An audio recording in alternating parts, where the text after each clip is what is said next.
بھائی نے کویشچن کیا کہ کسی کی بہن تھی، اس نے تقدیر کا انکار کیا کہ میں تقدیر کو نہیں مانتی، صراحتاً یہ کہا۔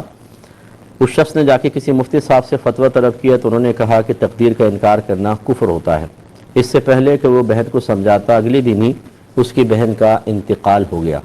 کویشچن یہ ہے کہ اب اس کی کیا لڑکی کی نماز جنازہ پڑھی جائے گی، کیا اس کو غسل وغیرہ دیا جائے گا، اور کیا اس کو مسلمانوں کے قبرستان میں دفنایا جائے گا یا نہیں؟ دیکھیں، مسئلہ یہ ہے کہ جن مفتی صاحب نے فتویٰ دیا وہ بالکل ٹھیک فتویٰ دیا، کیونکہ تقدیر ہمارے ان مسائل میں شامل ہے یا ان عقائد میں شامل ہے جن کو ماننے سے انسان اسلام میں داخل ہوگا۔ یعنی جب کوئی اسلام میں داخل ہونا چاہے تو اسے تقدیر کا بھی اقرار کرنا پڑے گا، اور اگر کوئی اس کا انکار کر دے تو دائرہ اسلام سے باہر ہو جائے گا۔ ایسے مسائل کو کہتے ہیں ضروریات دین۔ نبی کریم صلی اللہ علیہ وسلم نے ارشاد فرمایا کہ قدریہ میری امت کے مجوس ہیں۔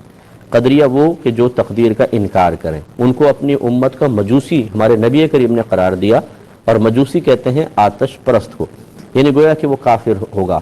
سرکار نے فرمایا کہ قدریہ میری امت کے مجوس ہیں، اگر یہ تمہارے سامنے آئیں تو سلام میں پہل نہ کرو، ان سے خندہ پیشانی کے ساتھ نہ ملو، اگر یہ بیمار ہو جائیں تو ان کی عیادت نہ کرو، اگر مر جائیں تو جنازے میں شرکت نہ کرو۔